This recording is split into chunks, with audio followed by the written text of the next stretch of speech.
صلی اللہ علیہ وعلی اہل بیتہ الطیبین الطاہرین المعصومین المظلومین المنتخبین المنتجبین الاکرمین الذین اذهب اللہ عنہم الرجس وطہرہم تطہیرا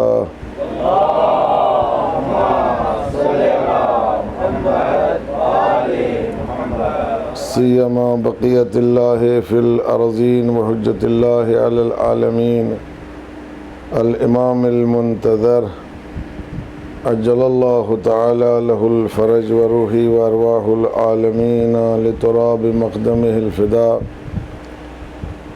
واللعنة الدائمة الباقية على أعدائهم وقاتليهم وغاصبي حقوقهم ومنكري فضائلهم ومناقبهم أجمعين من يومنا هذا إلى صباح يوم الدين. أما بعد فقد قال الله الحكيم في كتابه الكريم وهو أصدق القائلين وقوله الحق. بسم الله الرحمن الرحيم. ولا وربك لا يؤمنون حتى يحكموك فيما شجر بينهم. صدق اللہ العلی العظیم. صلوات بر محمد و آل محمد.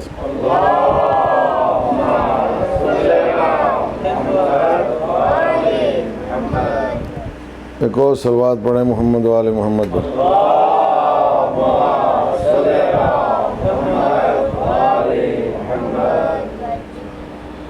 خدا کا لاکھ لاکھ شکر ہے کہ اس نے ہمیں توفیق عطا فرمائی اور ہم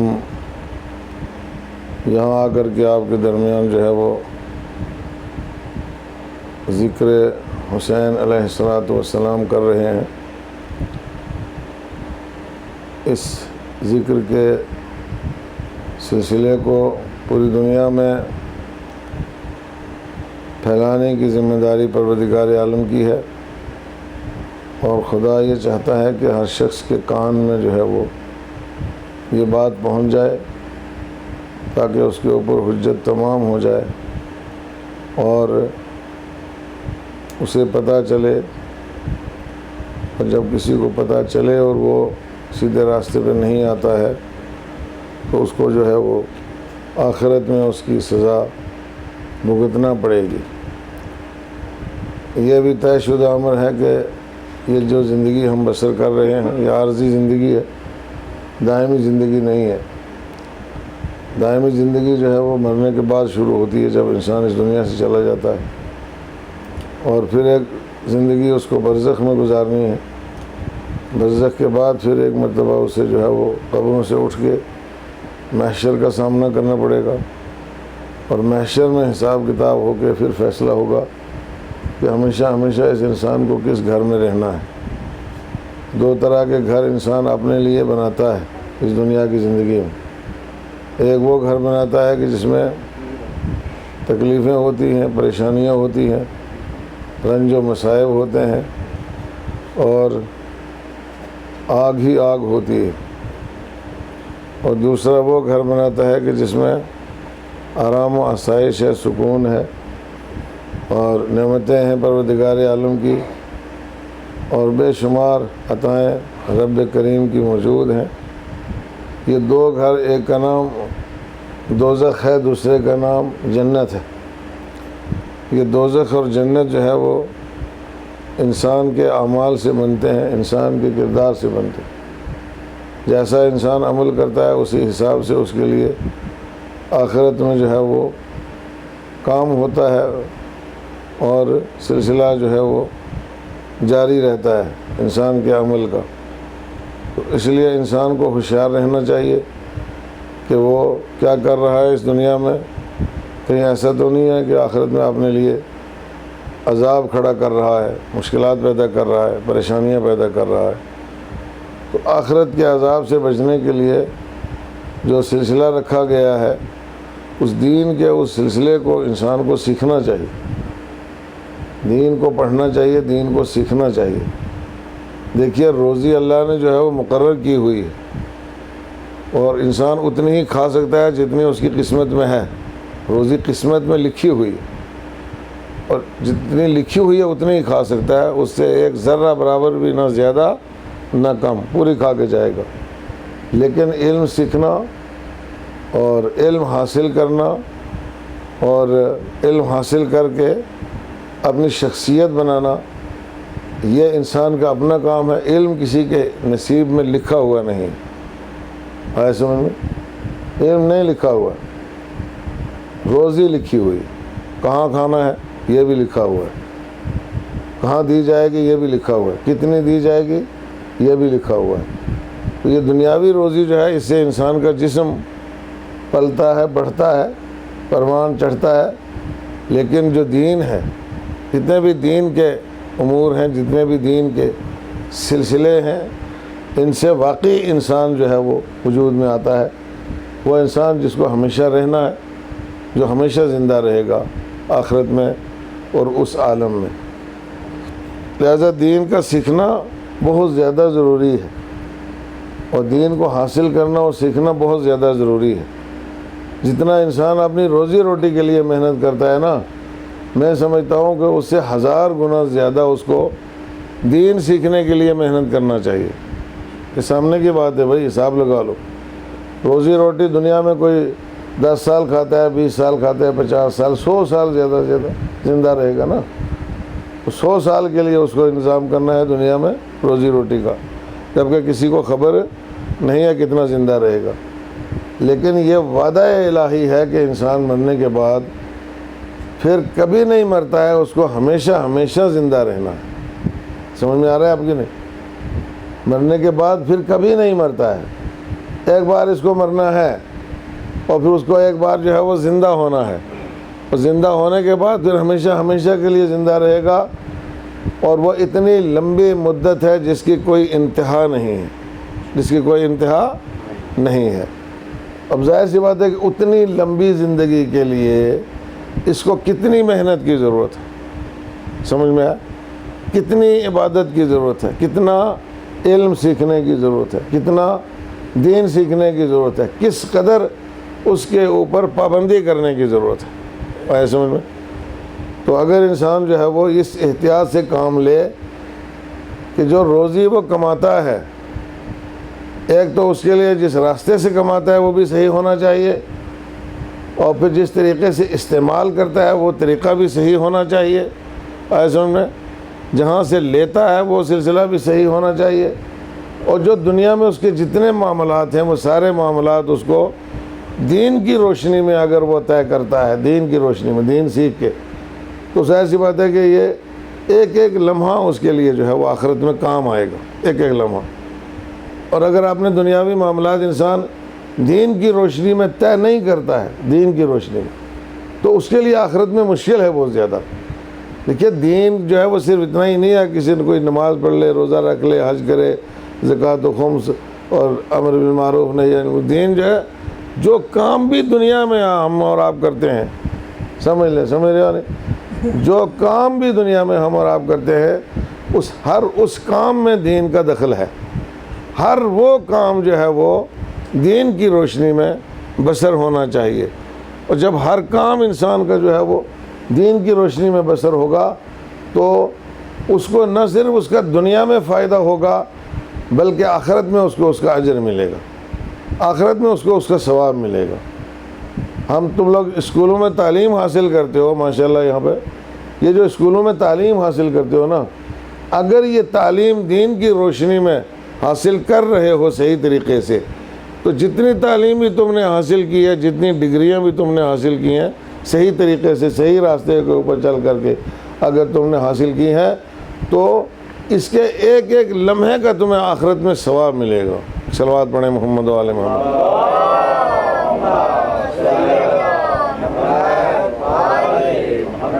زور سے صلوات پڑھیں محمد و آل محمد.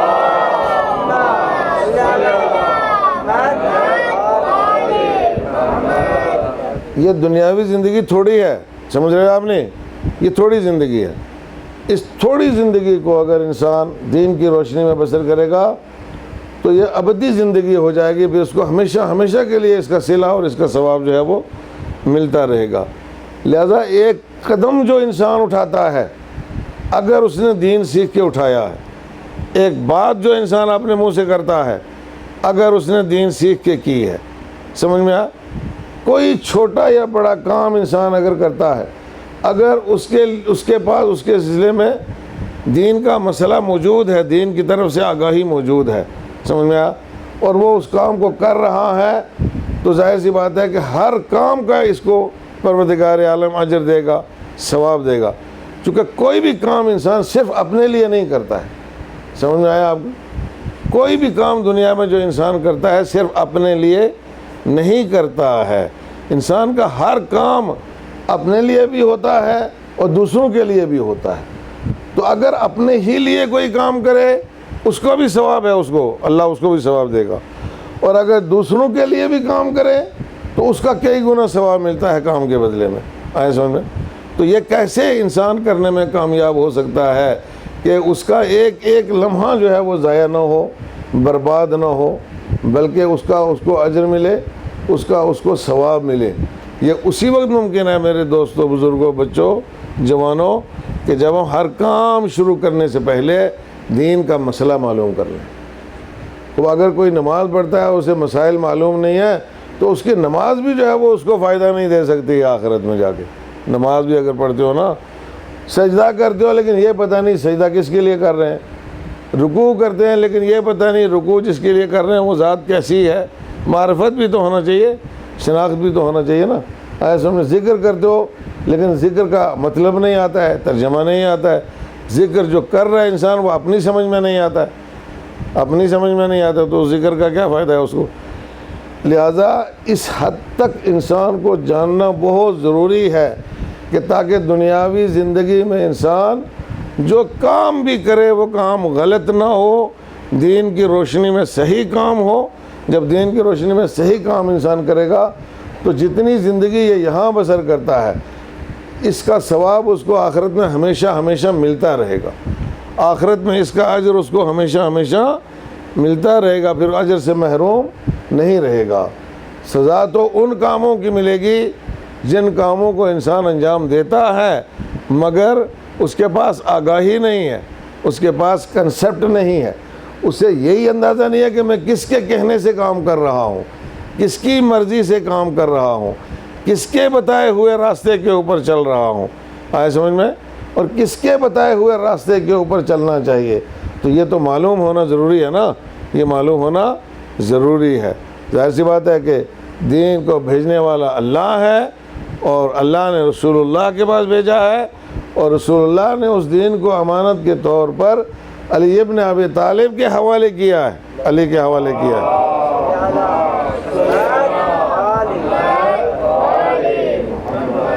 علی کے حوالے کیا، اس لیے کہ دین جیسی چیز جو ہے اس کو ایسے ہی ہاتھوں میں دیا جا سکتا ہے کہ جیسے خود رسول خدا صلی اللہ علیہ وآلہ وسلم تھے۔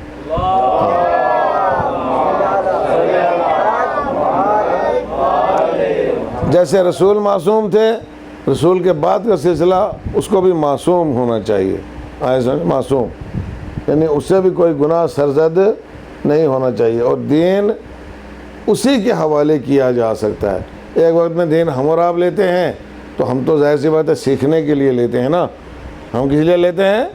سیکھنے کے لیے، ہم سیکھ رہے ہیں اس لیے کہہ رہے ہیں کہ دین ہم لے رہے ہیں، لیکن ایک وقت میں دین جو ہے وہ ایسے ہاتھوں میں دیا جانا چاہیے جس کا کام سکھانا ہے، جس کا کام تبلیغ کرنا ہے، جس کا کام ارشاد کرنا ہے، جس کا کام رہنمائی کرنا ہے، آئے سمجھ میں؟ تو وہ ویسا ہی ہونا چاہیے جیسے رسول خدا ہے۔ اور علی کے بعد جو ہے وہ دین کا سلسلہ امام حسن کے پاس پہنچا، امام حسن کے بعد امام حسین کے پاس پہنچا دین کا سلسلہ، اور امام حسین علیہ السلام کو کربلا کے میدان میں شہید کیا گیا، اس لیے ہی شہید کیا گیا ہے کہ دین کے سلسلے کو شیطانی طاقتیں جو ہیں وہ اپنے ہاتھوں میں لے کے اور اس میں تحریف کر کے، اس میں رد و بدل کر کے اور اپنی مرضی کا دین جو ہے وہ دنیا کے اوپر لاگو کرنا چاہتے تھے، جیسے یزید اور اس کے ساتھی جتنے بھی تھے وہ دین میں رد و بدل کرنا چاہتے تھے، دین میں تبدیلی کرنا چاہتے تھے، دین میں تحریف کرنا چاہتے تھے. اور یا دوسرے لفظوں میں رد و بدل کا مطلب کیا ہوتا ہے؟ تحریف کا مطلب کیا ہوتا ہے؟ تحریف کا مطلب دین کو مٹانا ہوتا ہے، دین کو ختم کرنا ہوتا ہے، تاکہ اس دین کے سلسلے کو جو یہاں تک پہنچا ہے اس کو ختم کر دیا جائے، اور پھر کوئی نہ اللہ کا نام لیوا رہے، نہ رسول کا نام لینے والا رہے، اور نہ رسول کے بعد جو سلسلہ ہدایت ہے اس کا نام لینے والا بھی کوئی دنیا کے اوپر نہ رہے. وہ شیطانی منصوبہ تھا، شیطانی منصوبہ. ظاہر سی بات ہے شیطان نے تو آدم کے زمانے سے جو ہے وہ انسانوں کا مقابلہ شروع کیا تھا نا، تو وہ سلسلہ شیطانی تھا جو کربلا کے میدان میں آ کے اتنے جو ہے وہ عروج کے اوپر پہنچ گیا تھا کہ اگر آدم کے زمانے میں ختم نہیں کر سکا، نوح کے زمانے میں ختم نہیں کر سکا، ابراہیم کے دور میں ختم نہیں کر سکا، موسیٰ کے دور میں ختم نہیں کر سکا، عیسیٰ کے دور میں ختم نہیں کر سکا، سرکار دو عالم کے دور میں ختم نہیں کر سکا، علی ابن ابی طالب کے دور میں بھی ختم نہیں کر سکا، تو یہاں آ کے اس نے کوشش کی کہ اب یہ موقع اچھا ہے کہ جب دین کو ختم کر دیا جائے. توجہ کیا آپ نے؟ تو کربلا کا سلسلہ، امام حسین علیہ السلام کا سلسلہ، یہ سارے کا سارا سلسلہ جو ہے وہ دین کو بچانے کے لیے ہے، آئین کو بچانے کے لیے ہے، ذکر اللہ کو بچانے کے لیے ہے، اور اس کے بعد ذکر رسول اللہ کو بچانے کے لیے ہے، اور ذکر اہل بیت اور قرآن مجید جو دونوں ثقل ہیں ایک دوسرے کے ساتھ ساتھ ہیں، ان کو بچانے کے لیے ہے امام حسین علیہ السلام کا سلسلہ. تو امام حسین کا تو پوری دنیا کے اوپر احسان ہے، امام حسین کا پوری انسانیت کے اوپر احسان ہے. ایسے نے اب جس نے بھی جو ہے وہ جس طرح کی نمازیں بھی لی ہیں یہ حسین کے صدقے میں ہے، جس طرح کے روزے بھی لیے ہیں یہ حسین کے صدقے میں ہے، حج و زکوٰۃ جس ٹائپ کا بھی جس کے پاس ہے یہ حسین کے صدقے میں ہے. چونکہ تبدیلیاں بعد میں ہوئی ہیں، جتنی بھی تبدیلیاں ہوئی ہیں یہ بعد میں ہوئی ہیں کہ نماز باندھ کے پڑھنا ہے یا کھول کے پڑھنا ہے، روزہ 15 منٹ پہلے کھولنا ہے یا 15 منٹ بعد کھولنا ہے، اور حج کس طریقے سے کرنا ہے، اس میں طواف النساء ہوگا یا نہیں ہوگا وغیرہ وغیرہ، یہ بعد کی تبدیلیاں ہیں، اس سے پہلے کی چیزیں یہ نہیں ہیں. توجہ کیا آپ نے؟ تو جو بھی جس نے لیا ہے اب امام حسین کا صدقہ ہے. وہ اگر کوئی بعد میں آ کے امام بنتا ہے تو حسین کے صدقے میں امام بنا ہے، اگر کوئی ماموم بنتا ہے تو حسین کے صدقے میں ماموم بنا ہے. توجہ کیا آپ نے؟ جو بھی جس کو جو منصب جس نے اختیار کیا، جو عہدہ جس نے اختیار کیا، جو راستہ جس نے اختیار کیا، جو فقہ کسی نے اختیار کی، توجہ کر رہے ہیں آپ، فقہ کسی نے اختیار کی، وہ سب حسین کے بعد کا سلسلہ ہے، امام حسین سے پہلے کا سلسلہ نہیں ہے. پہلے تک وہی سلسلہ چلا ہے جو رسول خدا کے پاس تھا. ایسے انہوں نے جو تھوڑی بہت تبدیلیاں بیچ میں آئی تھیں، تھوڑی بہت تبدیلیاں بیچ میں آئی تھیں، لیکن جو مضبوط ترین سلسلہ جو ہے وہ اختلافات کا اور فرقوں کا شروع ہوا یہ بعد میں ہے. توجہ کیا آپ نے؟ تو ہم یہ کہنا چاہتے ہیں کہ جس کے بعد جو کچھ بھی ہے حسین کے صدقے میں ہے، جو کچھ بھی ہے حسین کے صدقے میں ہے. توجہ کیا آپ نے؟ شیعوں کی اذان حسین کے صدقے میں، سنیوں کی اذان حسین کے صدقے میں، شیعوں کے پاس قرآن حسین کے صدقے میں، سنیوں کے پاس قرآن حسین کے صدقے میں، شیعوں کے پاس نمازیں حسین کے صدقے میں، ان کے پاس بھی نمازیں حسین کے صدقے میں، ان کا حج بھی حسین کے صدقے میں، ان کا حج بھی حسین کے صدقے میں، ان کے اصول دین بھی حسین کے صدقے میں، ان کے اصول دین بھی حسین کے صدقے میں، ان کے فروع دین بھی حسین کے صدقے میں، ان کے فروع دین بھی حسین کے صدقے میں، ان کی مسجدیں بھی حسین کے صدقے میں، ان کی مسجدیں بھی حسین کے صدقے میں. یعنی جو کچھ دین کا کنسپٹ و تصور ہے وہ سب اور سب حسین کے صدقے میں ہے. ایک صلوات پڑھے محمد و آل محمد پر.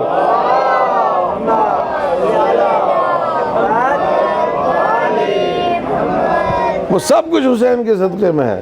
اس لیے حسین کا تذکرہ ہر جگہ ضروری ہے، ہر علاقے میں ضروری ہے، ہر منطقے میں ضروری ہے، ہر انسان کے اوپر فرض ہے، اور اگر انسان نہیں کرتے تو ہر مسلمان کے اوپر فرض ہے حسین علیہ السلام کا تذکرہ کرے، ایسے انہیں ذکر کرے اور اس تذکرے سے فائدہ اٹھائے.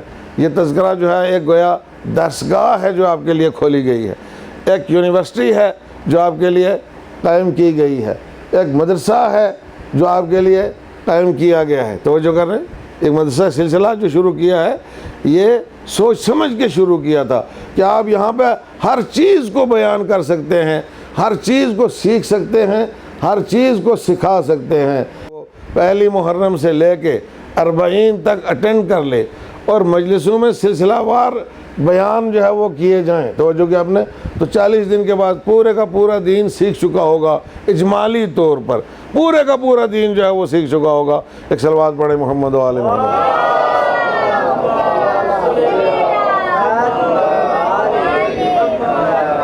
دین بھی سیکھ جائے گا اور حق بھی ادا ہو جائے گا, کیونکہ ضروری ہے, ذکر ضروری ہے. اس لیے کہ یہ ذکر حسین علیہ السلام جو ہے یہ اجر رسالت کی ادائیگی ہے, رسالت کی اجرت ہے. رسالت کی جو آپ نے لی ہے اس کا اجر آپ کو ادا کرنا ہے. اجر قرآن مجید میں اس کو معین کیا گیا ہے کہ قُلْ لَا أَسْأَلُكُمْ عَلَيْهِ أَجْرًا إِلَّا الْمَوَدَّةَ فِي الْقُرْبَى, کہ میں تم سے کسی اجر کا مطالبہ نہیں کرتا ہوں مگر یہ کہ میرے قرابت داروں سے مودت رکھو. مودت رکھو یعنی ہمیشہ ہمیشہ ان کے ساتھ وابستہ ہو جاؤ اور ہمیشہ ان کے نقش قدم پر چلو. ایک صلوات پڑھیں محمد و آل محمد.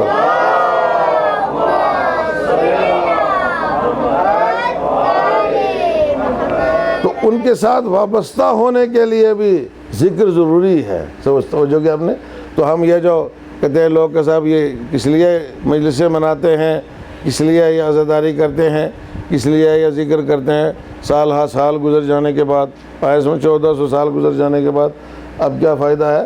وہ فائدہ یہ ہے بھائی, اب یہاں پہ آؤ, یہاں پہ آ کے قرآن سیکھو, یہاں پہ آؤ, یہاں پہ آ کے سیرت اہل بیت علیہ السلام کے بارے میں آگاہی حاصل کرو. یہاں پہ آؤ, یہاں پورے کا پورا دین سیکھو اور اس کے ساتھ ساتھ رسالت کی اجرت بھی ادا کرو. رسالت کی اجرت ادا کرو ذکر حسین کر کے, سمجھ میں آیا, فضائل اہل بیت علیہ السلام بیان کر کے اور قرآن مجید کی آیات کو سمجھ کر کے اور ان کے اوپر عمل کر کے جو ہے وہ رسالت کی اجرت بھی ادا کرو گے. یہ ضروری ہے. کوئی کہے کہ یہ ضروری نہیں ہے, نہ یہ ضروری ہے. اگر آپ کو نمازیں صحیح معنوں میں زندہ رکھنی ہے تو اس کے لیے ذکر حسین ضروری ہے. کل جس حسین نے نمازیں بچائی تھی آج بھی دنیا میں وہی حسین ہے اور اسی حسین کے ماننے والے ہیں اور اسی حسین کا تذکرہ کرنے والے ہیں کہ جو اس وقت دنیا میں دین کی عظمت اور شان اور شوکت کو بلند کیے ہوئے ہیں. ایک صلوات پڑھیں محمد و آل محمد.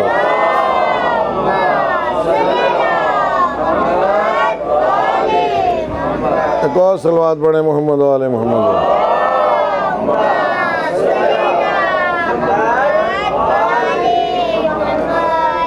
اب یہ بات اہل سنت کے مفکرین بڑے بڑے لوگ جو اہل سنت کے اس بات کا آج اعتراف کر چکے ہیں اپنے باقاعدہ طور پر.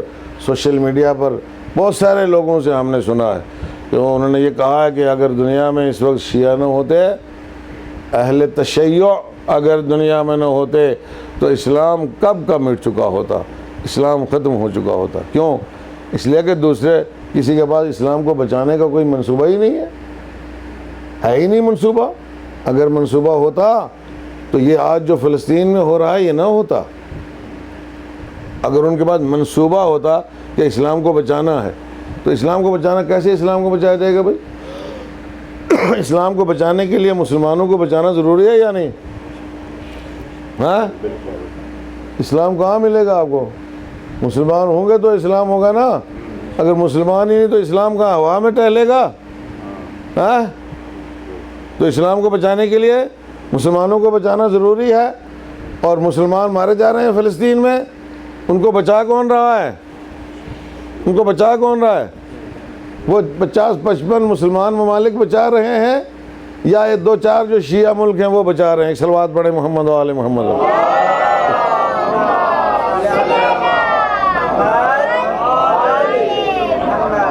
بھائی وہ بچا رہے ہیں یا یہ بچا رہے ہیں؟ سامنے کی بات ہے نا. تو بچا تو یہی رہے. اور یہ انہوں نے یہ درس کس سے سیکھا ہے؟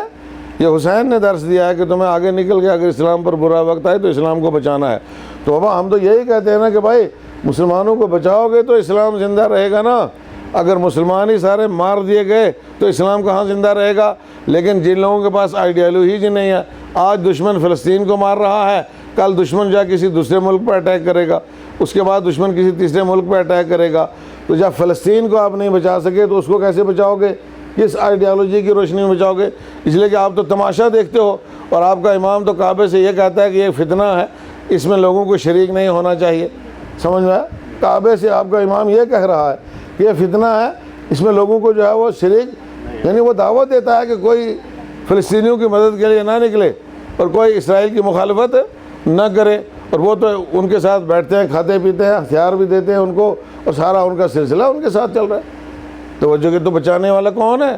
بچانے والا تشیع ہے، جو دنیا میں آج بھی جو ہے وہ اسلام کو بچا رہا ہے. کس طریقے سے بچا رہا ہے؟ مسلمانوں کو بچا کے. ایک صلوات پڑھیں محمد و آل محمد.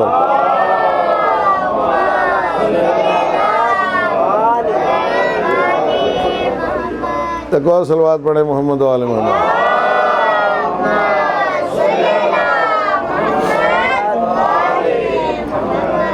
اگر آج دشمن کو جو ہے وہ منہ توڑ جواب نہ دے سکے، جیسے کربلا میں امام حسین علیہ السلام نے دشمن کو جواب دیا، ایسا جواب دیا دشمن کو کہ آج دشمن کا نام و نشان نہیں ہے دنیا میں. توجہ کر رہے ہیں آپ حضرات؟ ہے کہیں دشمن کا نام و نشان؟ پوری دنیا میں کوئی نہایت ہی بدبخت ترین انسان ہوگا جو یزید کی طرفداری کرے گا. ہیں کچھ پیدا ہو گئے، ایسی بات نہیں ہے کہ نہیں پیدا ہوئے، لیکن بدبخت ترین انسان ہے. ورنہ کوئی مسلمانوں کو کوئی فرقہ جو ہے وہ یزید کی طرفداری کرنے کے لیے تیار نہیں. اس کا مطلب یزید کو، یزیدیت کو، یزید کے اسلام کو، یزید کے نمازوں کو، یزید کے روزوں کو، یزید کے پاس جو دین تھا اس سب کو ٹھکرا چکے ہیں، اس سب کو ریجیکٹ کر دیا گیا ہے. اب جو کچھ بھی ہے حسین والا ہے. ایک صلوات پڑھیں محمد و آل محمد.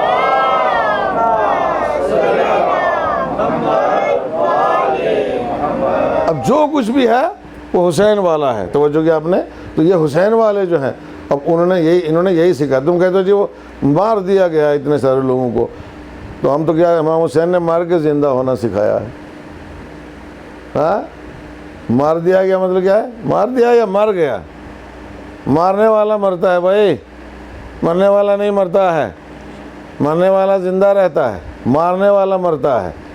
وہ تاریخ گواہ ہے کہ مارنے والے مرتے رہے ہیں.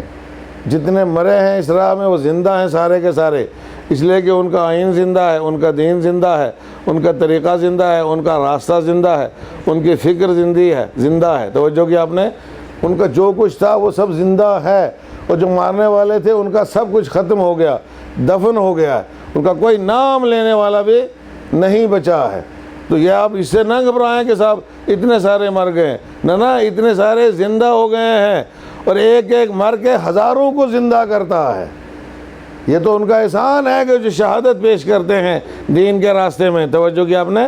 ایک ایک مرتا ہے، اور ایک ایک مرنے سے ہزاروں زندہ ہوتے ہیں، ہزاروں زندہ ہوتے ہیں. لیکن وہ جو مارنے والے ہیں وہ ہزاروں مل کے ایک کو مارنے کی کوشش کرتے ہیں، مگر وہ مر جاتے ہیں. وہ مر جاتے ہیں. کربلا میں 72 تھے، اور دوسری طرف کم سے کم جو تعداد بتائی گئی ہے وہ 30,000 تھی. ایک طرف 72 تھے اور دوسری طرف 30,000 تھے. لیکن 30,000 کا کوئی نام و نشان ہے؟ 30,000 کا کوئی تذکرہ ہے کہیں پر؟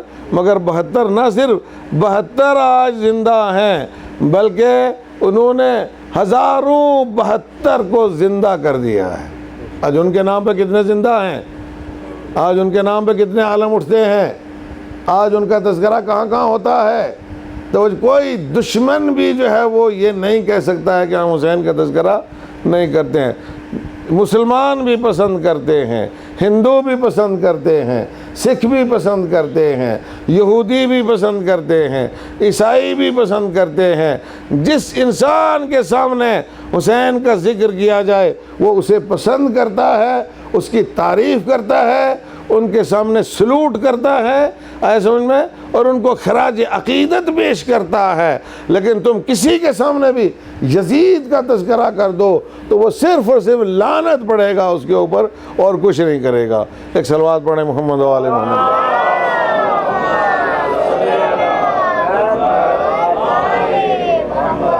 لہذا مارنے والے جو ہیں ان پر لعنت پڑھی جاتی ہے، اور مرنے والوں کے اوپر ان کو خراج عقیدت پیش کیا جاتا ہے. توجہ کیا آپ نے؟ اور اللہ کی طرف سے سلام و درود جو ہے وہ ان کے لیے آتے ہیں جو مر جاتے ہیں. توجہ کیا آپ نے؟ یہ فلسفہ ساری دنیا کا ہے. یہ صرف اسلام کا فلسفہ نہیں ہے، حکومتوں کا فلسفہ بھی یہی ہے. حکومتوں کا فلسفہ بھی یہی ہے. آج سنیں، آج ہمارے ملک کا کوئی سپاہی جب مرتا ہے بارڈر کے اوپر تو کس قدر لوگ جو ہے وہ اس کو خراج عقیدت پیش کرتے ہیں، اور مارنے والے کے اوپر کتنی لعنتیں برستی ہیں. کیوں؟ کسی مقصد کے تحت اس نے جان دی ہے، اور یہ سب کا فرض ہے. سب لوگ پیش کرتے ہیں خراج اس کو، جو مظلومیت کی حالت میں جس کو مار دیا جائے، ظاہر سی بات ہے کہ اس کو ساری دنیا خراج عقیدت پیش کرتی ہے. تو جو آج فلسطین جو ہے وہ اس کو مظلومیت کی حالت میں مارا جا رہا ہے، تو ساری دنیا کو چاہیے کہ اس کو خراج عقیدت پیش کرے. بھائی ہمیں یہ نہیں دیکھنا ہے کہ یہ کس ملک کا سپاہی ہے، بلکہ جو درس دیا ہے حسین علیہ السلام نے، اور جو انسانوں کا فرض ہے وہ یہ دیکھے کہ مرنے والا کون ہے. یہ انسان ہے جس کو مارا جا رہا ہے، یہ مظلوم ہے جس کے اوپر ظلم ہو رہا ہے، تو اس کے ساتھ ہر انسان کو ہو جانا چاہیے. یہ سبق ہمیں کربلا والوں نے سکھایا ہے، امام حسین علیہ السلام نے سکھایا ہے. اور جب تک قوم کے پاس یہ سبق ہے، دین کو کوئی مٹا نہیں سکتا ہے. توجہ کی آپ نے، اور کوئی ظالم دنیا میں پنپ نہیں سکتا ہے. ایک صلوات پڑھیں محمد و آل محمد.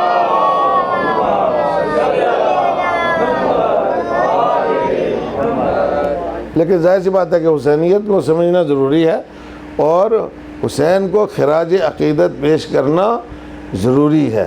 بھائی جو سلسلہ ہم نے شروع کیا ہے کہ ہم محرم کے 10 دن مجلسیں کرتے ہیں، پھر اس کے بعد سلسلہ چلتا ہے، سفر تک جاتا ہے.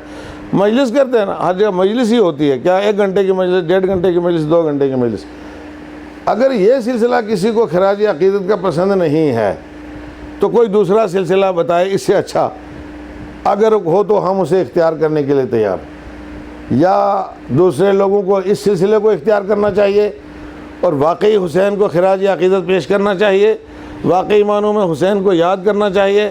توجہ کیا آپ نے؟ لیکن 1-2 دن نہیں نا، 1-2 دن نہیں، جب حسین ہماری ہر چیز میں شامل ہے. توجہ کر رہے ہیں آپ حضرات؟ نہیں بابا، جتنا بھی ہمارا دین ہے اس میں حسین شامل ہے. جب حسین اس میں شامل ہے تو آپ 1 دن تذکرہ کرو گے حسین کا، بس وہ بھی 1-2 گھنٹے کے لیے، وہ کافی نہیں ہے بھائی، کافی نہیں ہے. ہر جگہ حسین کا ذکر ہونا چاہیے. اس لیے ہمارے یہاں عزیزان گرامی، ان لوگوں کو معلوم ہونا چاہیے کہ ہمارے یہاں صرف مجلسوں کی صورت میں ہی حسین کا ذکر نہیں ہوتا ہے، بلکہ ہمارے یہاں ہر نماز کے بعد جو ہے وہ حسین علیہ السلام کو سلام کیا جاتا ہے اور ان کی زیارت پڑھی جاتی ہے. ایک صلوات پڑھیں محمد و آل محمد.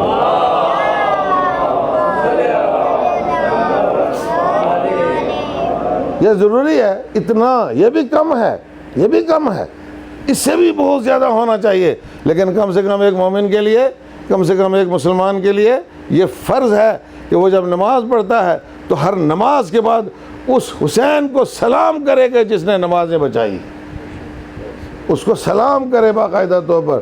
آیا سمجھ میں؟ یہ بہت زیادہ ضروری ہے. اور پھر جب محرم آتا ہے، جو غم کے ایام ہوتے ہیں، تو غم کے ایام میں کیا لوگ خوشیاں مناتے ہیں؟ غم کے ایام میں غم تو منانا چاہیے نا بھائی. 10 دن جو ان کے غم کے ہیں، خاص طور پر روز عاشور ہے، روز عاشور جو غم کا، مصیبت کا دن ہے، تو مسلمانوں کو چاہیے نا، بلکہ پوری دنیا میں جو ہے وہ اس سلسلے کو عام کیا جانا چاہیے، چونکہ انسانیت کے اوپر حسین کا احسان ہے. تو یہ جو کہتے ہو آپ کے صاحب 1 مجلس سال میں کافی ہے، نہیں، 1 مجلس سال میں کافی نہیں ہے. پہلے تو آپ اتنا محرم اور سفر پورا جو ہے وہ اس میں مجلسیں مناؤ اچھے طریقے سے، اور اس کے بعد کم سے کم ہر نماز کے بعد حسین کو سلام کرو، اور اس کے بعد ہر شب جمعہ جو ہے وہ مجلس منایا کرو، ذکر حسین کیا کرو. اس لیے کہ یہ اس سے زندگی ملتی ہے انسان کو، ذکر حسین سے ایمان تازہ ہوتا ہے، اور انسان کو حیات ملتی ہے، انسان کو زندگی ملتی ہے. یہ زندگی کا ضامن ہے. ذکر حسین زندگی بانٹتا ہے، حیات بانٹتا ہے. توجہ کی آپ نے؟ جیسے کربلا والوں نے شہادت دے کر کے حیات دی نا، زندگی دی ہے. سمجھ میں آیا؟ وہ آج بھی جو ہے وہ تم ان کا ذکر کرو گے، تمہیں صحیح زندگی کا درس جو ہے وہ کربلا والوں سے نصیب ہوگا. ایک صلوات پڑھیں محمد و آل محمد.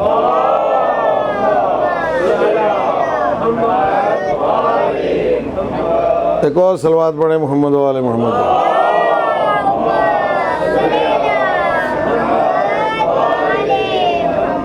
تو اس کے لیے ہمارا اور آپ کا بھی فرض کچھ بنتا ہے نا.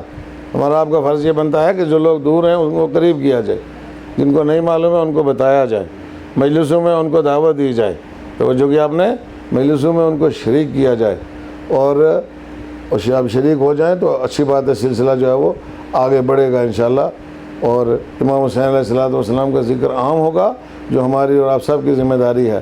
لیکن یہاں کے نوجوانوں سے میں یہ اپیل کروں گا آخر بیان میں کہ بھائی آپ لوگ جو ہے وہ درس پڑھو۔ آپ کو یاد ہونا چاہیے اصول دین کتنے ہیں؟ 5 ہیں: توحید، عدل، نبوت، امامت، قیامت۔ توحید کا مطلب کیا ہے؟ عدل کا مطلب کیا ہے؟ نبوت کا مطلب کیا ہے؟ امامت کا مطلب کیا ہے؟ قیامت کا مطلب کیا ہے؟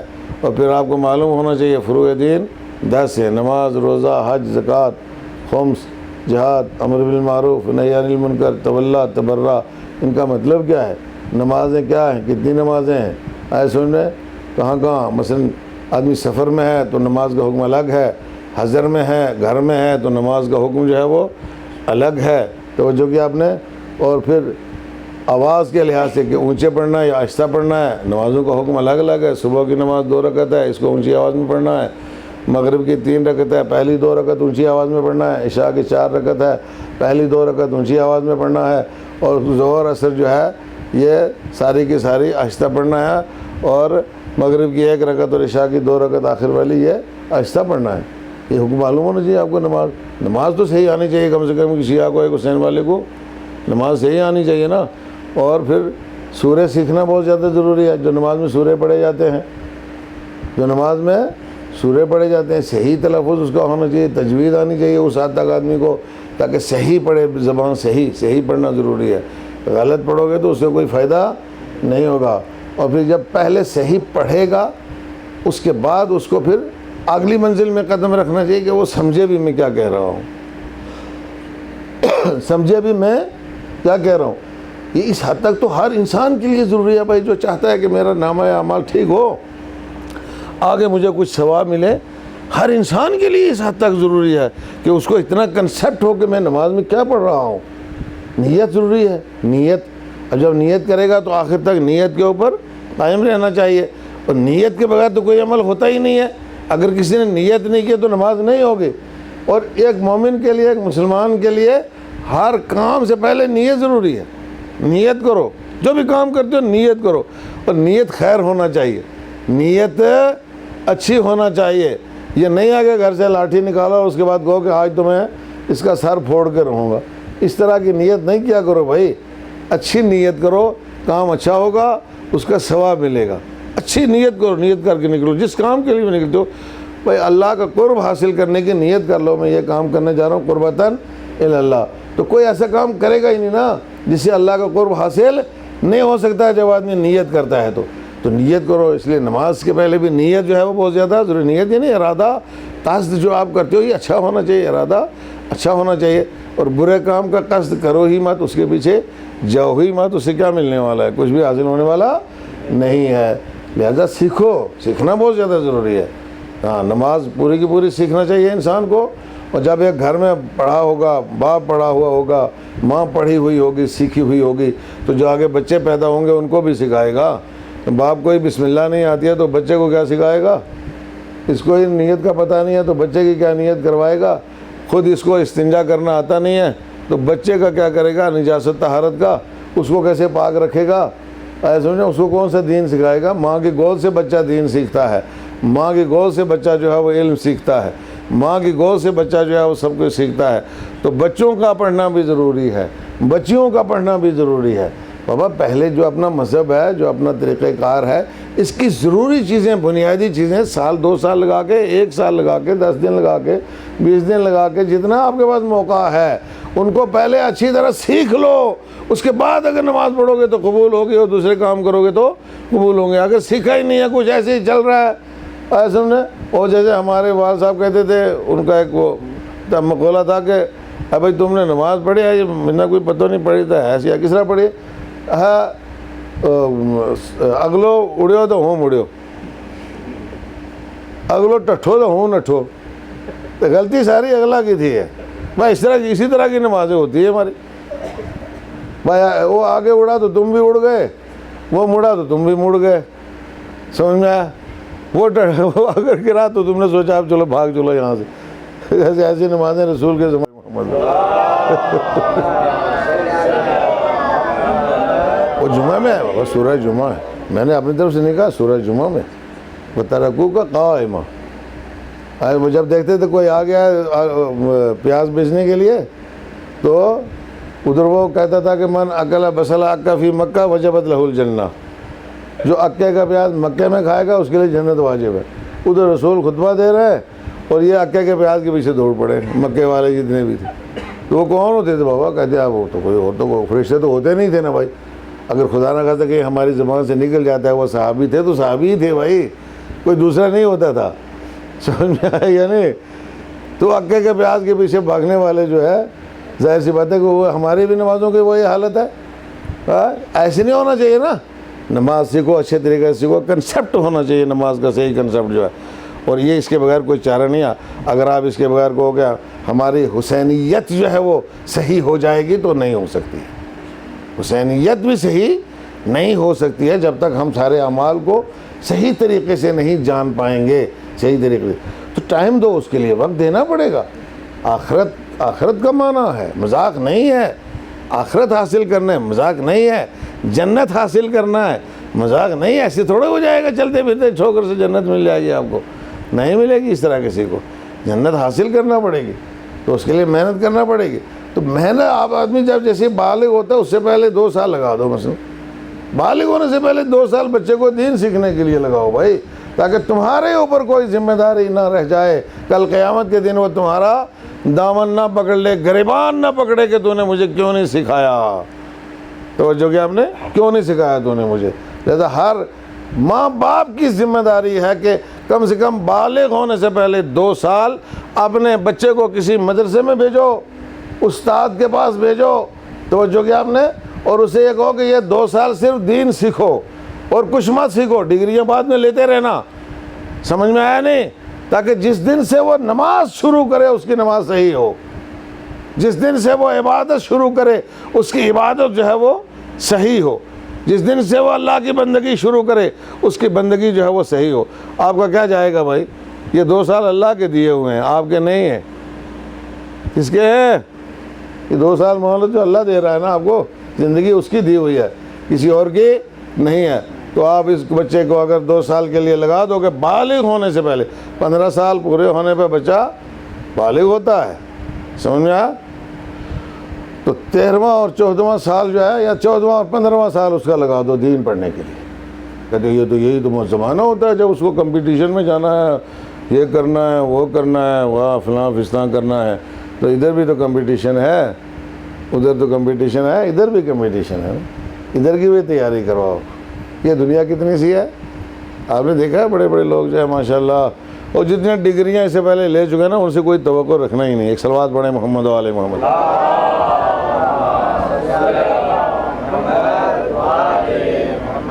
زور سے ایک اور صلوات پڑھیں محمد و آل محمد۔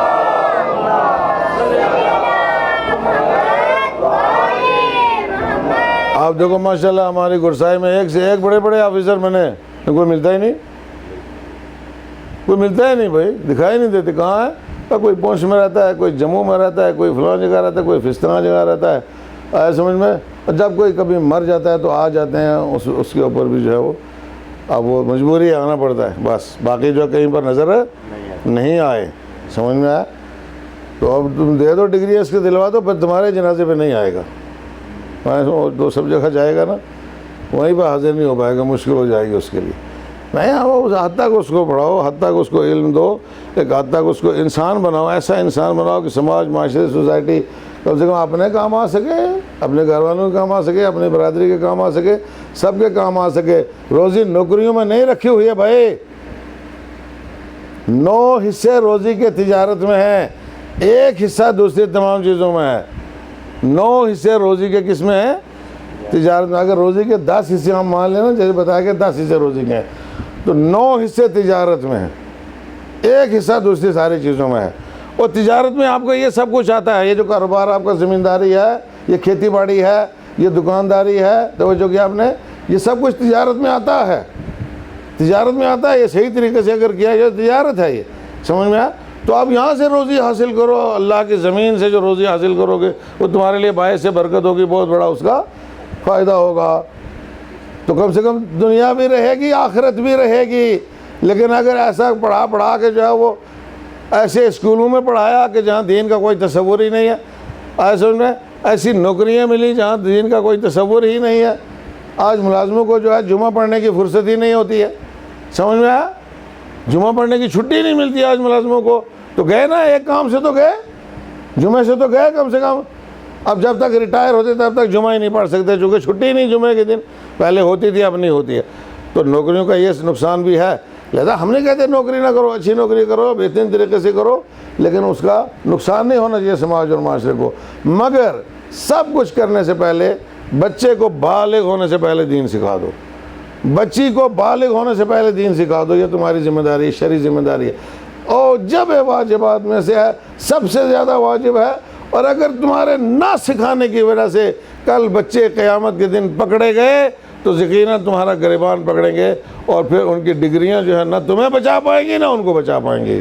اس لیے قرآن کہتا ہے یا ایھا الذین آمنوا قوا انفسکم واہلیکم نارا وقودھا الناس والحجارہ، اے وہ لوگوں جو ایمان لگائے ہو، بچاؤ اپنے آپ کو اور اپنے اہل و عیال کو دوزخ سے بچاؤ، دوزخ سے بچاؤ جس کا ایندھن انسان اور پتھر ہوں گے۔ بچانے کا یہی طریقہ ہے کہ تم پہلے اس کو جو ہے وہ سب کچھ سکھا دو، بالغ ہونے سے پہلے سکھا دو۔ اس کے بعد بچہ جس دن بچی بالغ ہوگی تو نماز پڑھے گی، بچہ بالغ ہوگا تو نماز پڑھے گا، توجہ کیا آپ نے، اور جشن بلوغ منائے گا، خوشی منائے گا بالغ ہونے کی کہ میں بالغ ہو گیا ہوں۔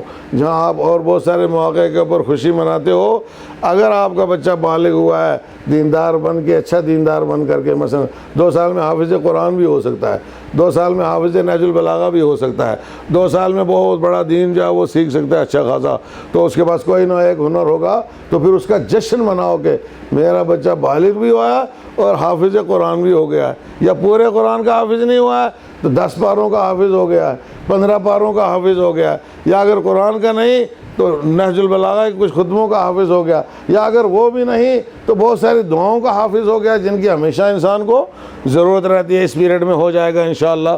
تو پھر خوشی مناؤ کہ یہ بالغ ہوا ہے تو اس شان سے بالغ ہوا ہے، بالغ ہوا معلوم ابھی پیشاب کرنا نہیں آتا صحیح طریقے سے۔ ایک صلوات پڑھیں محمد و آل محمد۔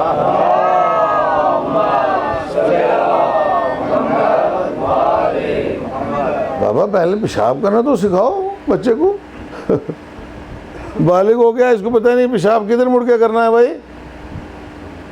ہاں بعض لوگوں کو پتہ ہی نہیں کہ پیشاب کدھر مڑ کے کرنا چاہیے، قبلہ کی طرف پیٹھ کر کے یا منہ کر کے، ہاں نہ قبلہ کی طرف پیٹھ ہونی چاہیے نہ قبلہ کی طرف منہ ہونا چاہیے، سمجھ میں آیا؟ پیشاب کرتے وقت قبلہ کی طرف پیٹھ بھی نہیں ہونا چاہیے، قبلہ کی طرف منہ بھی نہیں ہونا چاہیے۔ اور اس کے علاوہ یہی نہیں، اس کے علاوہ پیشاب کے اور بہت سارے شرائط ہیں جو کتابوں میں بیان ہوئے ہیں، کہاں پیشاب کرنا چاہیے کہاں نہیں کرنا چاہیے، کس زمین پہ کرنا چاہیے کس زمین پہ نہیں کرنا چاہیے، کھڑے ہو کے کرنا چاہیے یا بیٹھ کے کرنا چاہیے۔ بھائی ایک ماشاءاللہ ایک سلسلہ ہے پورا، آپ کیا سمجھتے ہو مذاق ہے؟ پانی دن میں کیسے پینا ہے، رات میں کیسے پینا ہے، سونا کیسے ہے، کس کروٹ سونا ہے، دائیں کروٹ سونا ہے بائیں کروٹ سونا ہے، چت لیٹنا ہے، سمجھ میں آئے، سونے سے پہلے کیا پڑھنا ہے، اٹھنے کے بعد کیا کرنا چاہیے، وہ ایک حکم تھوڑا ہی ہے، الا ماشاءاللہ ہر چیز کے لیے حکم موجود ہے۔ اگر کسی کو یہ معلوم نہیں تو کیا سیکھا اس نے، نہ سونا ٹھیک ہے نہ پیشاب کرنا صحیح طریقے سے ہے، توجہ کیا آپ نے، کچھ بھی صحیح نہیں ہے۔ چلنے کے لیے چلنے کے احکام ہے، زمین پر کیسے چلو کس طریقے سے چلو، قرآن کہتا ہے لا تمشی فی الارض مرحا، زمین پر اکڑ کر کے مت چلو، انک لن تخرق الارض ولن تبلغ الجبال طولا، نہ تو زمین کو پھاڑ سکتا ہے نہ اونچائی میں پہاڑوں تک پہنچ سکتا ہے، تو کچھ بھی نہیں ہے کیا کر سکتا ہے۔ احکام سکھاؤ پہلے اپنے بچوں کو، ضروری ہے بہت ساری چیزیں سکھانے کی ہوتی ہیں، یہ ساری چیزیں بچہ 2 سال میں سیکھ سکتا ہے، توجہ کیا آپ نے، اور جب سیکھ جائے گا اس کے بعد جس معاشرے میں جائے گا جس سوسائٹی میں جائے گا وہاں تمہارا نام روشن کرے گا، اور آخرت میں تمہارے لیے ذخیرہ بنے گا، شفاعت کا ذریعہ بنے گا، توجہ کیا آپ نے، نجات کا ذریعہ بنے گا۔ ایک صلوات پڑھیں محمد و آل محمد۔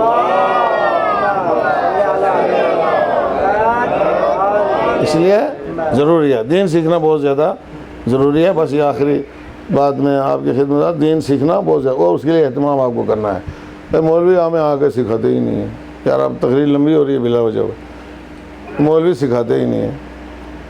بھائی یار مولوی کس کو سکھائے گا بیچارہ، یہ بتاؤں. تو مولوی کے پاس جانا پڑے گا. استاد تمہیں تلاش کرنا ہے یا استاد تمہیں ڈھونڈتا ہوا آئے گا؟ پیاسا پانی کے پاس جاتا ہے یا پانی پیاسے کے پاس آتا ہے؟ پیاسا کنویں کے پاس جاتا ہے یا کنواں چل کے آتا ہے تمہارے پاس؟ ہاں، تم یہ کیوں نہیں کہتے ہو یار پروفیسر نہیں ہمیں پڑھاتے، لیکچرر ہمیں نہیں پڑھاتے، استاد ہمیں نہیں پڑھاتے گھر بیٹھے ہوئے؟ یہ کیوں نہیں کہتے ہو؟ گھر بیٹھے رہو نا، یہ کوئی یہ پڑھاتے نہیں تو ہمارا کیا قصور ہے؟ گھر بیٹھے ہو کہتے مولوی پڑھاتے نہیں ہیں. مولوی بھی پڑھاتے ہیں نا. آج کل مولویوں کا بھی سسٹم ہے پڑھانے کا. تمہارا یونیورسٹیوں کا سسٹم ہے، کالجوں کا سسٹم ہے، اسکولوں کا سسٹم ہے. ہمارے پاس بھی سسٹم ہے پڑھانے کا. آؤ مدرسے میں، ہم پڑھائیں گے وہاں پہ. اگر نہیں پڑھایا تو کہنا. مدرسہ چھوٹا پڑ جائے گا تو بڑا بنا دیں گے انشاءاللہ. سمجھ میں آیا؟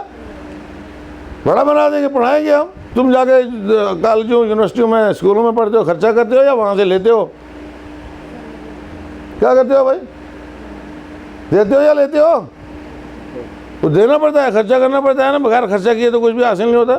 تو یہاں بھی آ کے خرچہ کرو، یہاں بھی خرچہ کرو، آ کے خرچہ کرو، پڑھو، حاصل کرو. اگر آپ اس کو ضروری نہیں سمجھتے ہو تو اس میں ہمارا کیا قصور؟ سمجھا؟ اگر آپ کے نظر میں اس کی اہمیت ہو کہ یہ دنیا و آخرت دونوں کے لیے بہتر ہے تو ظاہر سی بات ہے پھر آپ اسی قدر اس کو جو ہے وقت دو گے، اسی قدر سرمایہ لگاؤ گے. اس کے اوپر بھی اتنا جتنا دنیاوی تعلیم کے اوپر سرمایہ لگاتے ہو، وقت لگاتے ہو، عمر صرف کرتے ہو اور بڈھے ہو جاتے ہیں جہاں پی ایچ ڈی کرتے کرتے، اس کے بعد لڑکیاں بھی ریجیکٹ کر دیتی ہیں. آئے سمجھ میں؟ آج کل یہی ہو رہا ہے.